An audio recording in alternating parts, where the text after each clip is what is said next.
at Madhusan Sai Institute of Medical Science and Research. Here, the medicine is not just a profession, but it is grounded with human values. And today, we are most honored to invite our beloved Dr. Meenakshi Chintapalli ma'am, and we belovedly call her as Meena Chintapalli ma'am. And she is a revered pediatrician whose life has been influenced by Sri Sai Baba's teachings. She is integrated her entire lifetime in child development, neuroscience, and educare. So it's great honor to invite her over here and have a beautiful conversation as we go ahead, learning her teachings and life outcomes. Thank you, ma'am. We are honored to have you here. Thank you. It's my pleasure. Ma'am, to know that you're a great physician and a pediatrician and a developmental pediatrician. So this phrase itself is a new thing to us, and we are very, very blessed to come across you and your teachings and learnings. So how did this journey of medicine begin in your career and life? So there is always some mentor. Either the parents have to be very, very enriching your views and ideologies. My father is Professor Bhadraraja Krishnamurthy, who is the pinnacle of linguists. He's an international scholar. There is a big Wikipedia. He was always busy with research, but he always had quality time with us, my mom being a housemaker, Shyamala. I'm their only daughter, 3 brothers. And he somehow called me Dr. Meenakshi. He is going to make a difference for the world. Ever since I was a child, I was fixated upon becoming a physician who would contribute to the world. Just as he contributed to put India on international map in Dravidian linguistics and Indo-Aryan linguistics, my journey has become being a doctor. I want to do something for the world. So the world would be a better place to live. That's what I grew up. And the reason being, we grew up with always principles at the house through Bhartruhari Subhashitalu. Contentment versus, demands, kind of a thing. And my father, being an erudite scholar in everything, he used to give us the principles when we were demanding something. So you could check back and reflect upon those. So I think I grew up under his scholarship as a human. And he grew up from poverty to the pinnacle of fame that he could get, and also money. So he made sure that we would have plenty so that we would never suffer like he did. That's a wonderful journey, ma'am. And as we know that right now many young doctors have balancing and struggling between the spirituality and being knowledge and grown up with the modern science.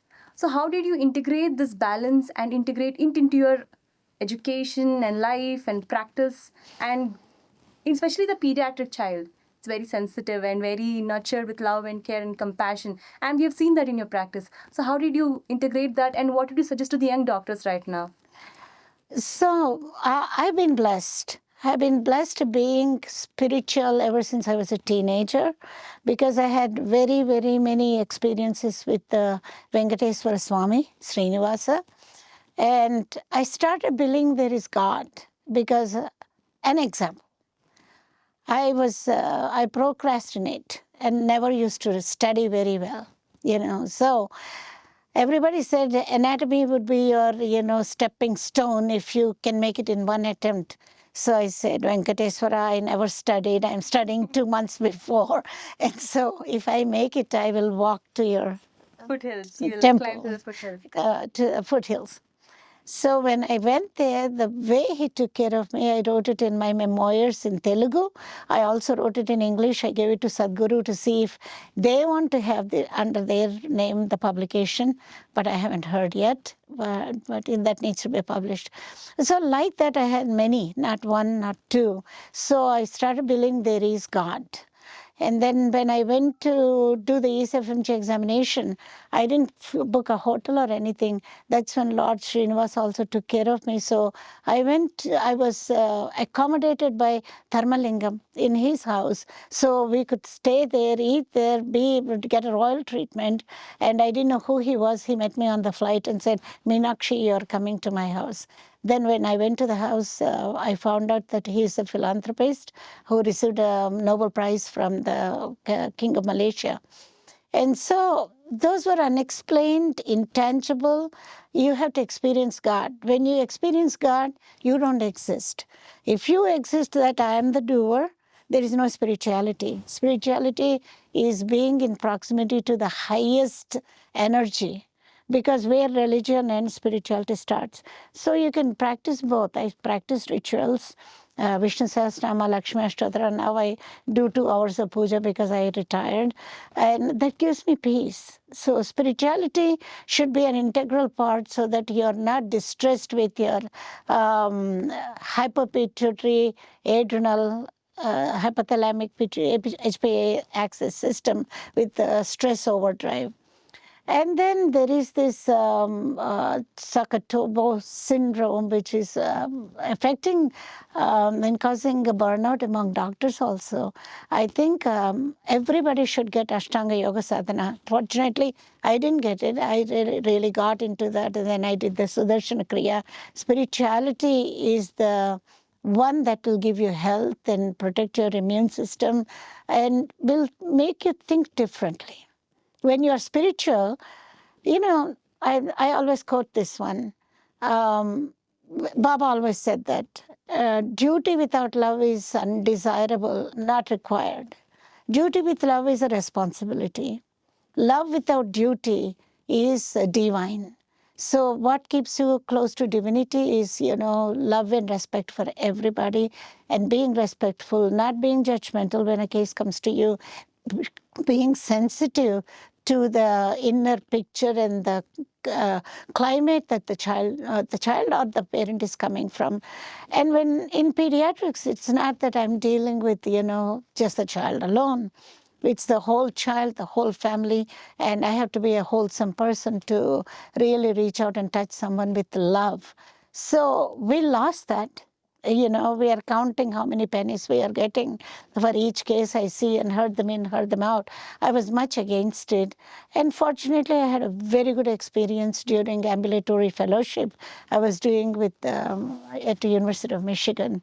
The cases that I saw that touched my heart, it was psychosocial dwarfism, a child who was 3.5 years old, height of an 18-month-old, bone age of 15 months, complete pervasive developmental disorder, we called it at that time.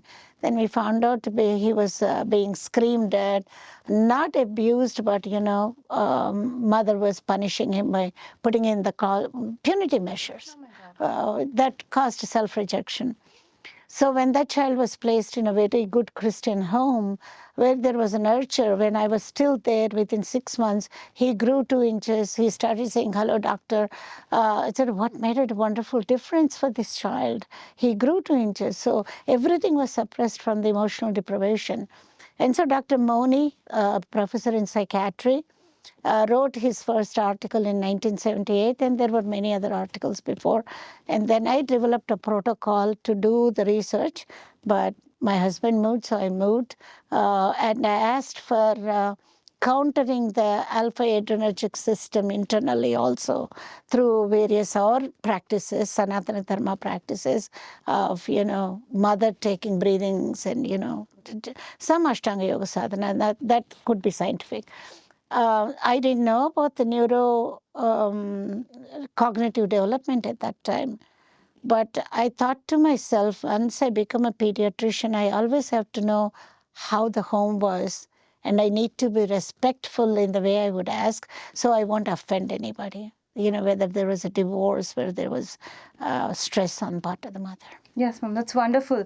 So we know that there is a pathway all the doctors know, especially the MBBS doctors whom I come across. They were like, "What do you want to become?" They delayed for internship, and then they delayed for exams, marks, and the competitive way we are.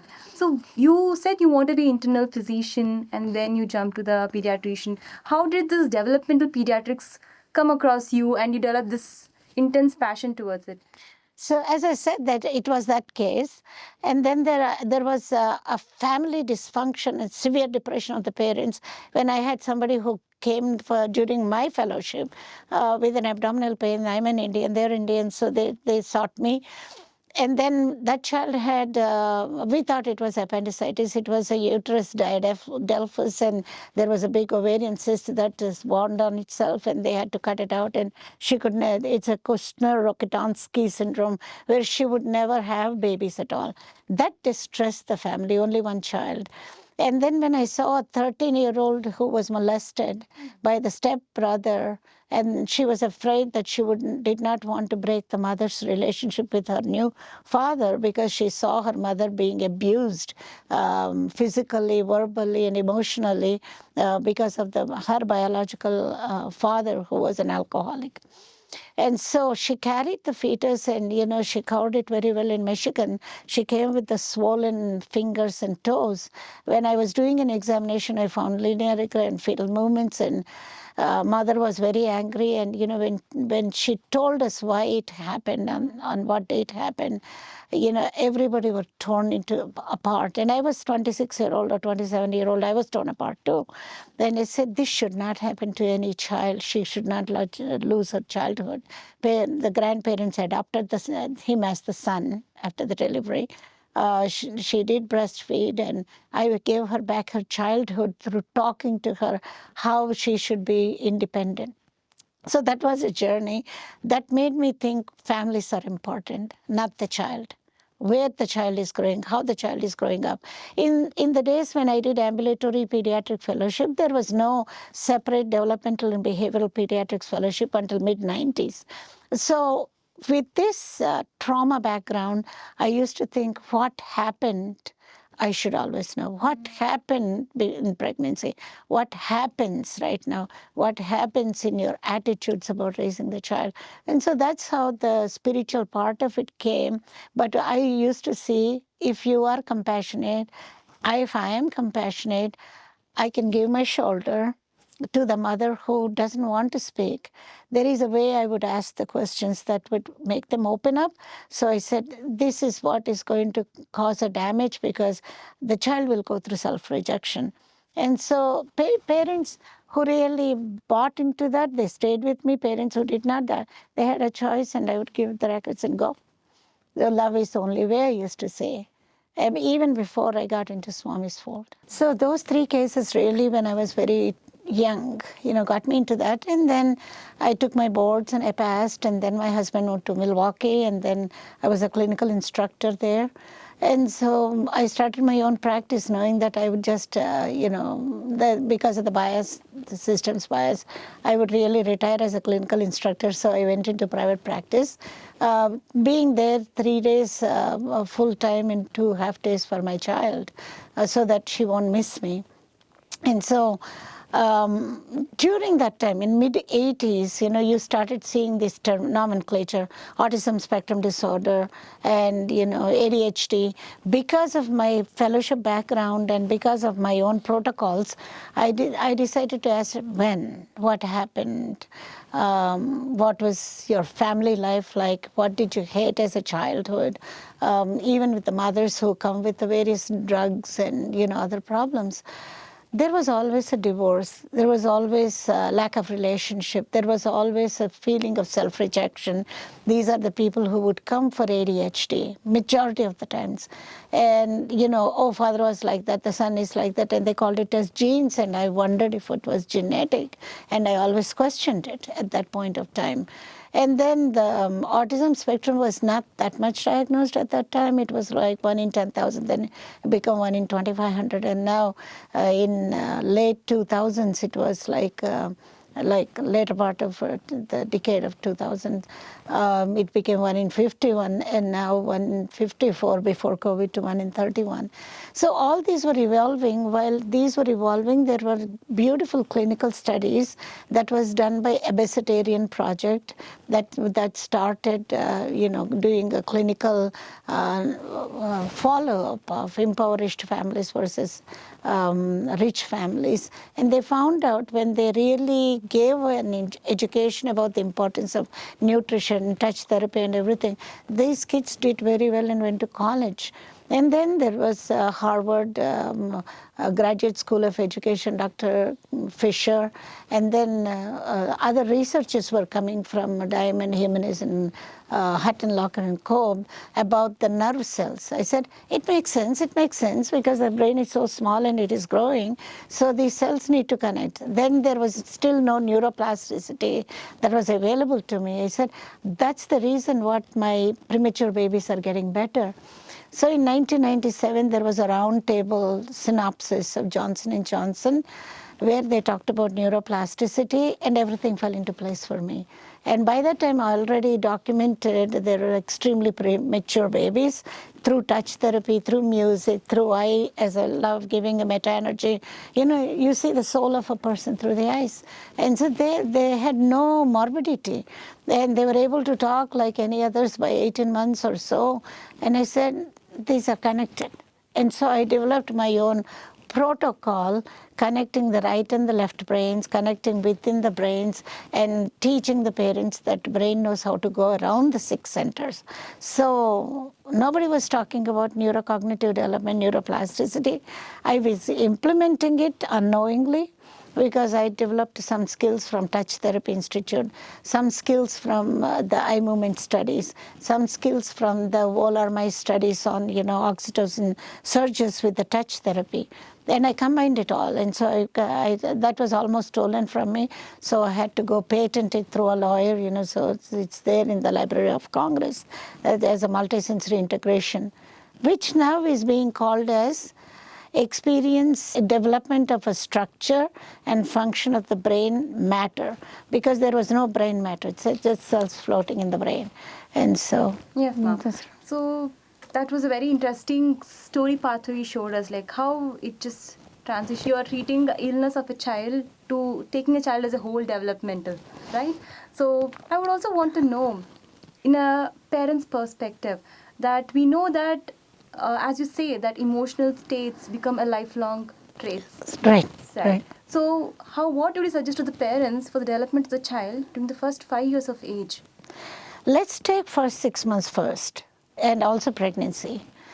If now we have latest data that if the woman is not having good habits, no good lifestyle management. Of course, we always pay attention to the calciums and the vitamins and the iron supplement and everything. But besides that, if the emotional state of the mother is not happy, she's, you could be a medical student, you could be a medical doctor, you could be just illiterate, who is being bashed, because of the husband's alcoholism or dowry systems, whatever. If the woman is emotionally not stable, or is an emotional state with hyper arousal with the stress hormones, that right hippocampus, amygdala and uncus, that connects to the world first on the right side of the brain, to states and rhythms and music and language and everything, sends messages to the left brain. That is shrunk by, to 2/3 of what should be the volume. And we also have beautiful epigenetic studies, so we are post-genomic era. So we know if the lifestyle management, nutrition, environment is conducive to the internally relaxed state, happiness, and happiness is not outside. It doesn't come from ice cream. It doesn't come from a movie. It doesn't come from watching a TV, some cinemas or anything. They're actually more detrimental. There is so much of violence, your cortisol will flow too. When you're watching a violent movie, you bite your nails and see what's going to happen next, kind of thing.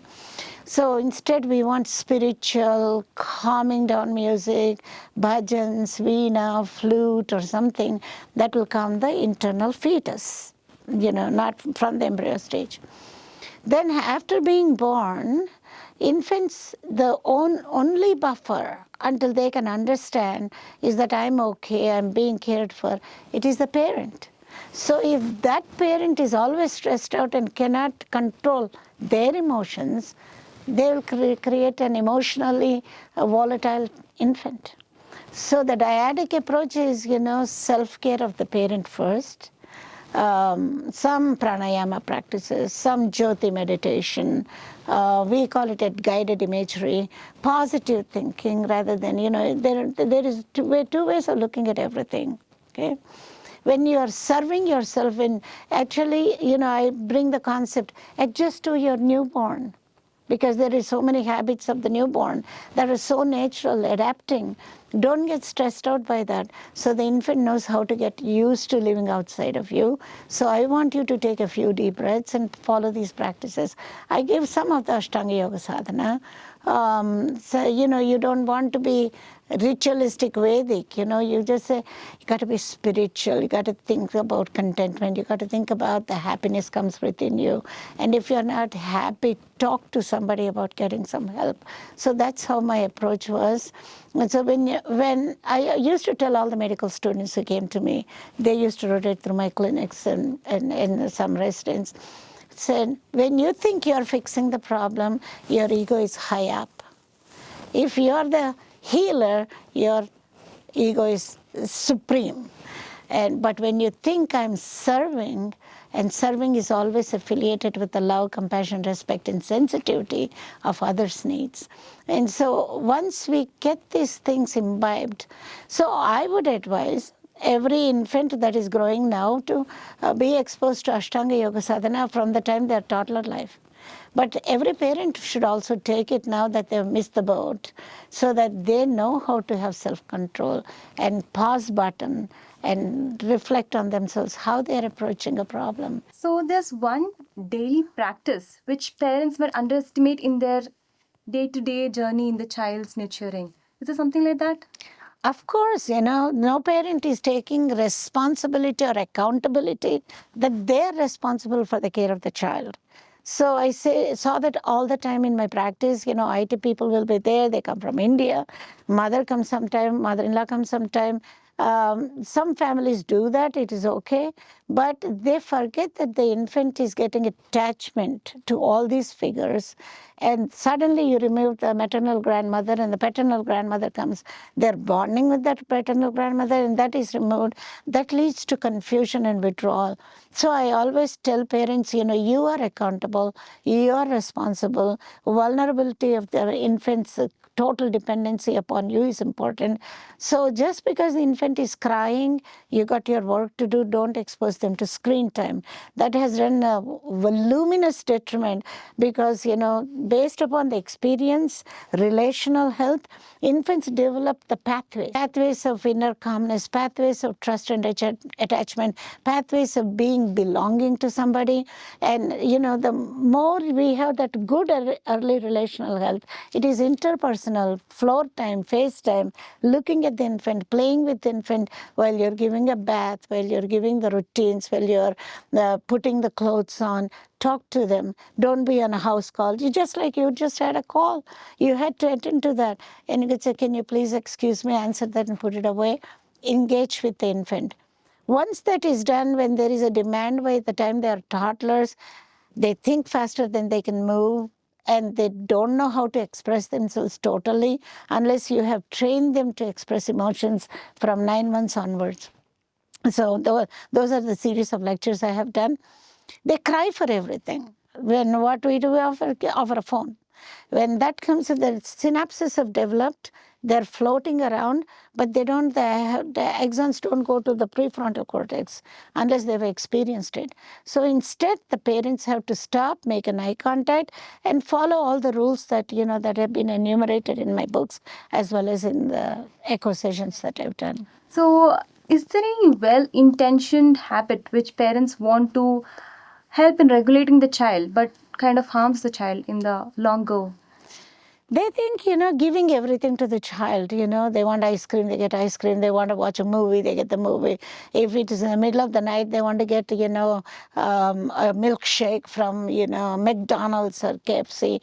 That will spoil them. There is love. Love means discipline. Love means making the boundaries, but make it very gentle. Be firm about that. Adhere to the principles. If a child wants to have a pizza for breakfast, you say, "Go take it. It's in the fridge." That's detrimental. So we have to have routines. We have to have structure. We have to have a persistent, consistent adherence to the structure, but done with the love and compassion. If a toddler is throwing a temper tantrum, don't get to that point where the child would be throwing a temper tantrum. Usually there is a goal that the child wants. He wants to ask for something. And that goal is not what you want to give, that blocks. And they're going to lie down on the floor. So when that goal is asked, you can go down to their eye level, sit with them and say, "Sweetheart, tell me what you want, why you need that." It could be 18-month-old. You know what? Mommy and daddy think that you don't need that toy today. So we have a transaction. If you calm yourself down, you can blow the bubbles. You can walk around, play with this puzzle. And then when you're done thinking about it after I play this music, you can come and talk to me. Okay, but if it is at a store, I said, "I don't think you need that, sweetheart," in a gentle way. But I think we have to stop shopping right now. Let's get out of here so we can think. And you can blow bubbles, we can walk around in the garden, and we'll come back and you tell me what you want to do with the choice. Yes, ma'am. That was a very sweet gesture of informing the child what is needed, what is not, and a very smoother and very comfortable way. If you coerce them because I said so, that immediately drives their HPA axis high, and they will say, you're not going to control me, I'm going to control you. So they try to push the wrong button. The more gentle and warm you are, at that point of time, you're showing the child how can they can make a reflective, better responsive choice. So that's very important. So this institute, because you have been under the influence and teachings of Sathya Sai Baba since 1988 and 1990s, so it has influenced your life in a better way in your spiritual practice as well as in your medicine, I guess. So what would you suggest to the young doctors? Because we are trained in various other institutes, but we are fortunate enough to come here and work and learn the empathy and the vision and the mission of the beautiful institute. So we are still integrating and learning the compassion and empathy into our regular practice. So how would you suggest to the young doctors how to integrate it and see it on a daily basis, especially the empathy part? First of all, we have to self-efface ourselves. Unless there is a self-effacement, there is always, a little crowbar raising its hood. I did it. I'm not getting the credit for that. Other person did that. He's getting the credit. But as long as you remove that, you're doing duty with love, and you're loving without a duty. That's the ultimate. That raises your character and wisdom. And we have Bhagavad Gita there. We have, Viveka Chudamani, Jantu Now Narajanma Durlabham. The very second shloka teaches that, you have to have done this sadhana in eons and eons of life to come and work directly under the guardianship of a divine form. So as Sai Baba always said, gods are many, names are many, God is one. The oceans are many, water is one, jewels are many, gold is one. If that is the attitude, beings are many, breath is one. And everybody is a reflection of God. When you look at the newborn, when they come out, they look at you expectantly and they're ready to connect with you. And if you're always doing this because, your desires are uncontrolled. When you have uncontrolled desires, you're after materialism, you get angry, you get frustrated. But if you remove the desires and love the work in hand, I think that's what is important for the doctors. They're after money, you know. Okay, I'm a trained nurse now. I want to get 1 lakh rupees from a corporate hospital. You train the nurses and you lose them. You train the doctors, you lose them.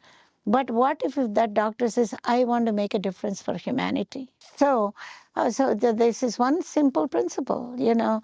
You are important in the universe. Take care of yourself, your self-care. And the burnout will not be there when you associate your accomplishments with money. People might think I'm a rich doctor. I am not. You know, we just have enough for our retirement. And we said, we're where what we are. You know, we completed our responsibilities. And, you know, I was always of the attitude, if I had turned $25,000, I never looked after diamonds or a jewelry. I'm against it. I never used to wear anything until Baba put 3 chains on me. I used to think these $25,000 can go to help somebody else. Let's give it there, kind of a thing. So it's your contentment, sealing on desires, time not wasted, yapping on the phone is not good, kitty parties are not good. And, you know, always being, I want is not good. I want this. How can I best utilize it? So, you know, I go back to the same thing. You know, you love your duty, but your love without duty is more important. Nobody asked me to fix all ADHD. I loved the child as mine when they came to me. I said, if government doesn't pay me, it's not important. I have this knowledge, I'm going to give it to you. So I used to see most of these families that are dysfunctional after hours. After clinic got closed, I used to take a philosophy lecture for them and to used to teach pranayama and everything. So many kids got out of the medicines, actually. That's really wonderful. And on my website, you could see Anthony Flores, you know, who voluntarily came. He tried to commit suicide 13 times. Oh my God. And both parents were divorcing, so he had unhappy daddy's time for 2 months. He was very happy to dump him with the mother for 2 months. And, you know, they didn't understand. He said he was so difficult. Every daycare, every Head Start program, every nursery kicked him out because they couldn't handle him. And then he developed a complete ADHD syndrome when he was 7.5 years old. So he was getting money, but he wasn't happy because parents are not together. He was trying to do that. Mother got remarried when he was 9 years old. So the stepfather offered him a cigarette to be lighted. So it was not cigarette, it was actually pot. He started smoking that and he said, how would I be a better person? I feel so good when I do this. And he got addicted to that. He got kicked out of many high schools. When he came to me, he was 13.5 years old.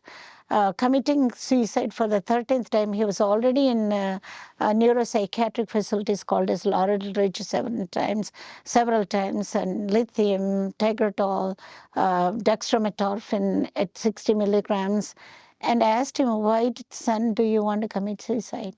Thankfully, it has not been successful. Next time, your mom and dad will lose you. What do they care? And then he started narrating what all I told you in the history.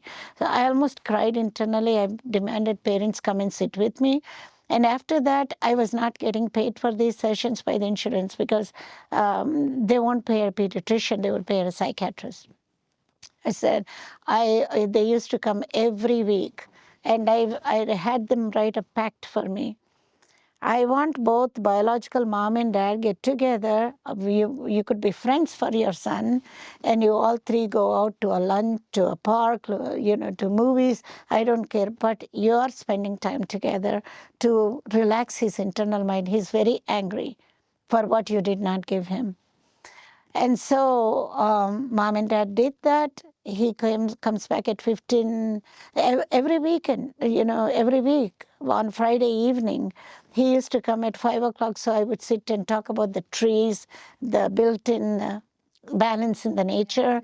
And I got him onto the science. You know, if there is no ecosystem, would you be getting oxygen if we are cutting down trees all the time? Like that, I said there is an intricate balance, but balance yourself first. You are a reflection of Jesus. You are very important in the universe. So he developed that. He got imbibed. It took us 2 years. At 15 years, he got rid of he didn't need dextromethorphan, 60 milligrams. He got rid of Tegretol. We weaned him off. He said, ma'am, I have to smoke 3 cigarettes because I got used to it since 10 years of age. I said, please, Anthony, that is going to take away each cigarette 6 minutes of your life. Give it up. And he was keeping himself under control of asthma.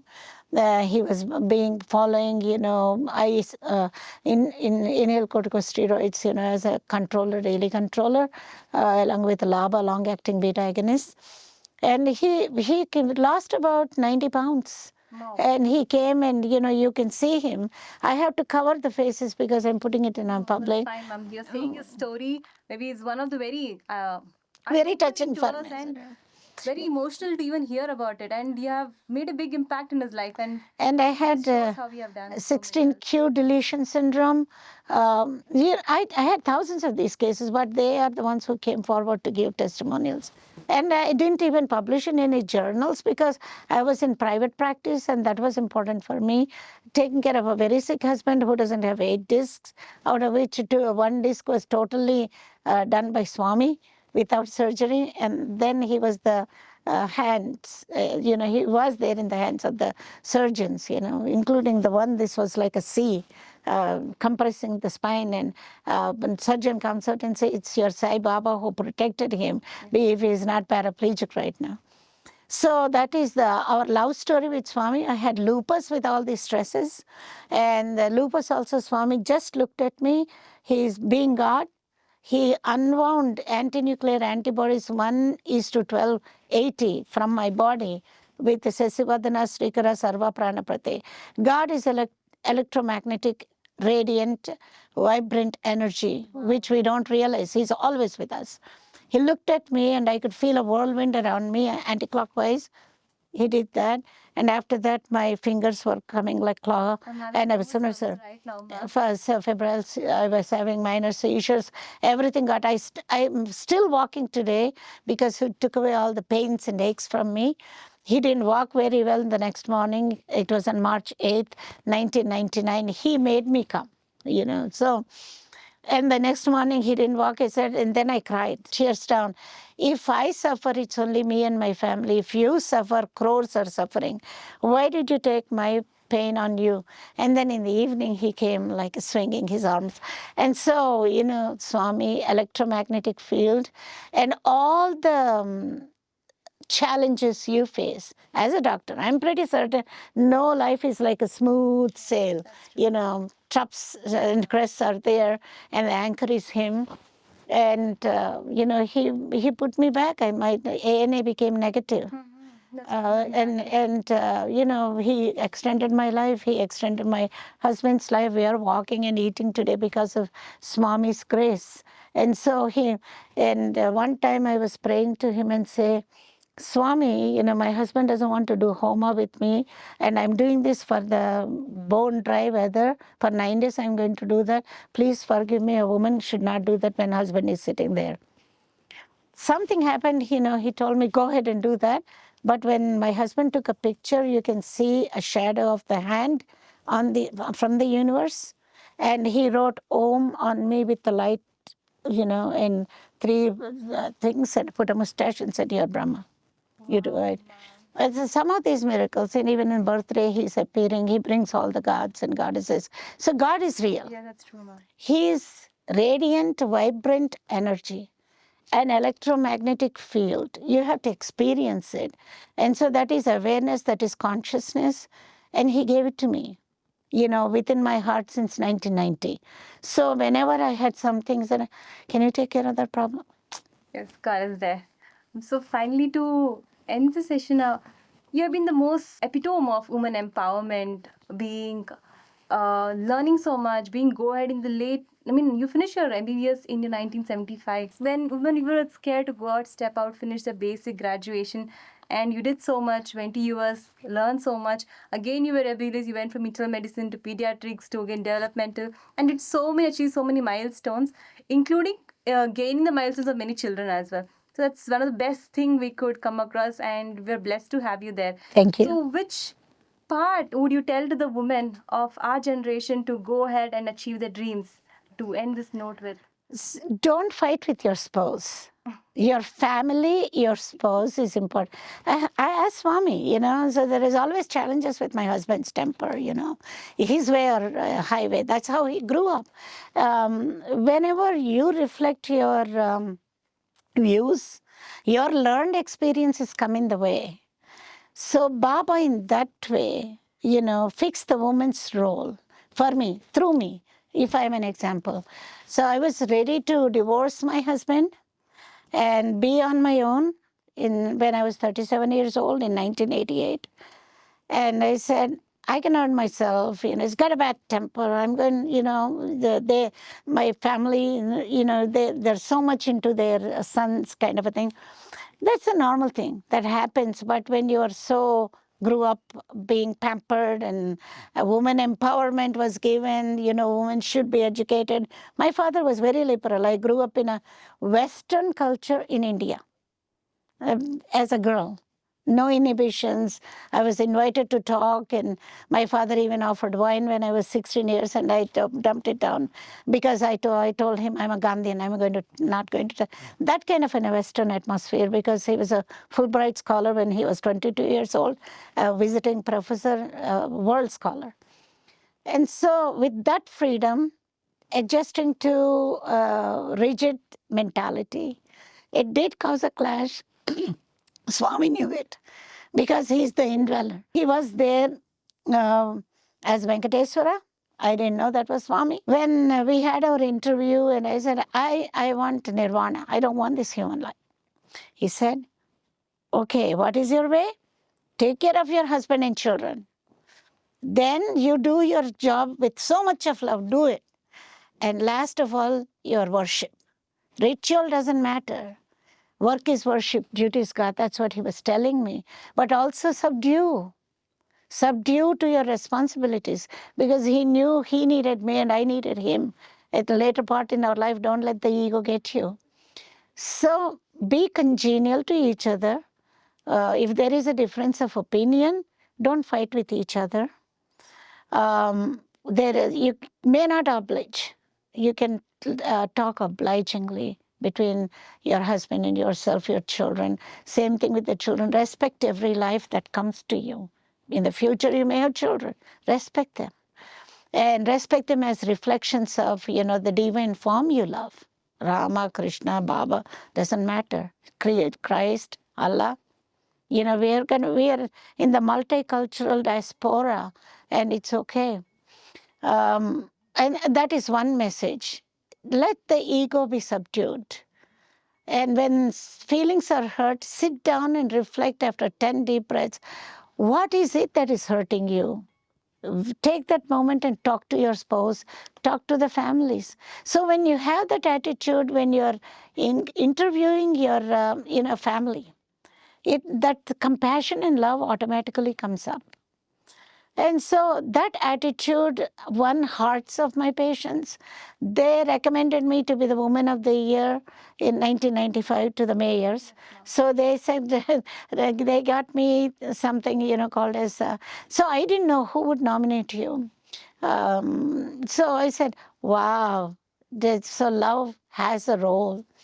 Then the American Medical Association said, we got a lot of recommendations about you. What are you doing that is helping your patients?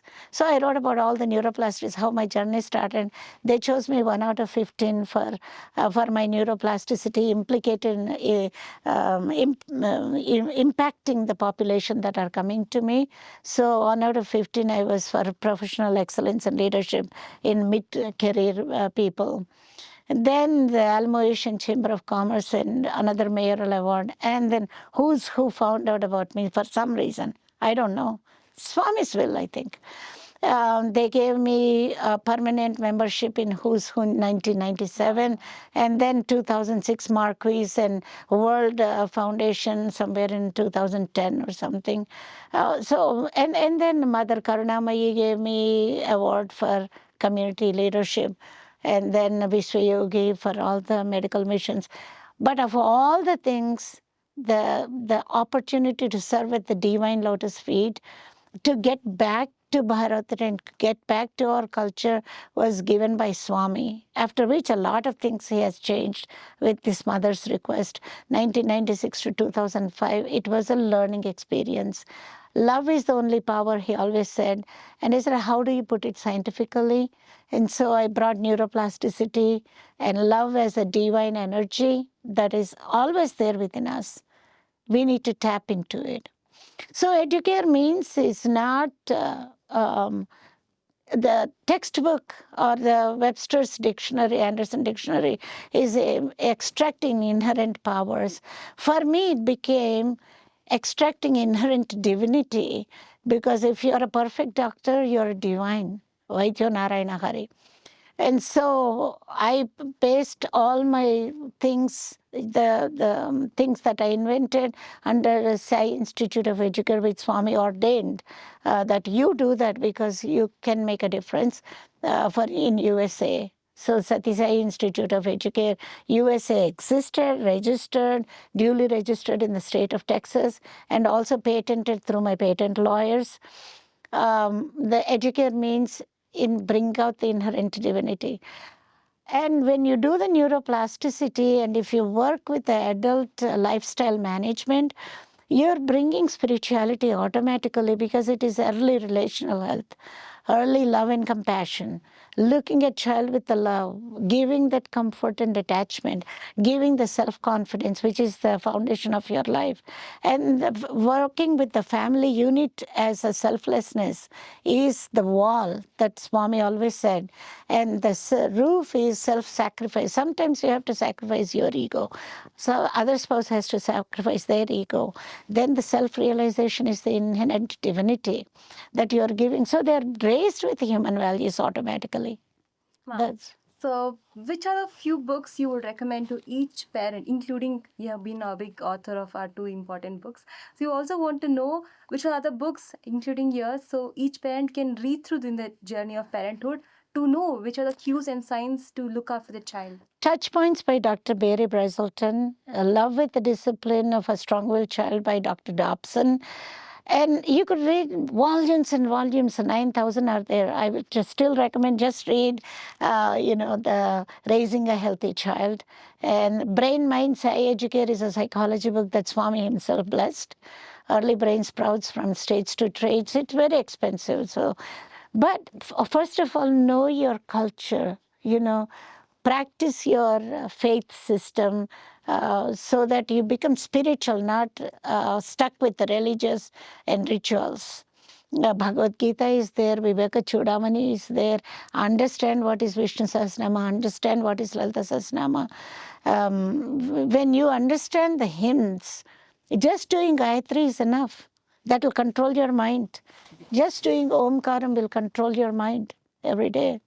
Repetition of any name, but the Ashtanga Yoga Sadhana and Hatha Yoga, I would really recommend, because once you do that, you don't have to read any books. That's wonderful, ma'am. I think this was the most informative and insightful journey for me in pediatrics, including the spirituality and especially with the life story and Thank services you. of Baba. And we are grateful to come across you and to learn from you that how Baba's teachings has been an integral part of your life, Right. and you served your children as your own child, to be honest here, and taking care of Yes, them my so family. beautifully, so They- well. And I really wished I had come across you maybe 10 years ago, because my own cousins who were doctor's kid himself is right now is having ADHD and is 21-year-old. So we still feel like we're talking to a 5-year-old kid when he's still 21. So maybe if we had known much more services to come across you, maybe you would have been blessed. So today I am really thankful to be and here Thank and you. talk to you and learn so much from you. And maybe this might help me with the also. So I want to leave with one note. Similarly, one accountant who was working for Apollo took me to where his child is being monitored. That child was totally normal until 13 years. And then the father had to work in Chennai, and he took his son, because his father passed away, with his mother to Chennai, separating him from the mother and the sister. He was depressed, and nobody diagnosed his depression. So they said, keep your son home and let him do homeschooling. He was sitting at home watching, the movies. His favorite actor was Chiranjeevi, 12 a day. When I saw him, he was 37 years old, almost completely autistic. So the brain effaces itself with the video gaming, TV watching, any screen time, if that is disengaging. You need to work on your computer with engaging skills, 5, 6, or 7, but don't expose them to any screen until they're 3 years old, until they're talking, then they have friends set of mind. Yeah, it was so sorry that he doesn't know what he's talking. He was less than a 2-year-old at that point of time, 37-year-old. And remember Ghaziabad, the suicides with the video gaming? They're not the first or the last. Somebody took me to Washington, invited me to talk about this because a Madison High School prep school kid, 16-year-old, committed suicide by hanging with a tie. And this is from the video gaming, although he was a very intelligent student. So the dopamine depletion happens with the video gaming, TV seeing, TV watching, movie watching. Please get out of that habit and do spiritual reading. Teach Bhagavad Gita. Teach Bhartruhari Subhashtalu. We had Dasharati Satakam, we had Vemana Satakam. Teach them classical music, classical dance. That is Sanskrit effect, comes from those also. The gray matter of the brain gets better when you're chanting Gayatri every day, with the right metering, Omkaram, with the music, reading 2 Bhagavad Gita slokas. You become a better person. You become Arjuna, by reading that. So, why are we putting down our culture and not? And so even Christ had to come to India to be blessed by our spiritual scientists, the rishis. There is a book that I read that really caught me, Autobiography of Yogi, of course, and Eternal Quest. But then there is Lost Years of Jesus, Lost Teachings of Jesus by Madame Claire, Prophet Madame Claire. And so they are there. So everything is there. So everything has a reason and a purpose. We need to go back to our roots, learn it, Sanatana Dharma. unlearn the teachings of right now. See, I was the happiest when these Chugani scans came, because we talk about Agna Chakra. Our eons ago, millions of years ago, our spiritual scientists said, you have some chakra here that is the wisdom. And I was the happiest when I heard that. When the D. Casper described about fetal hearing and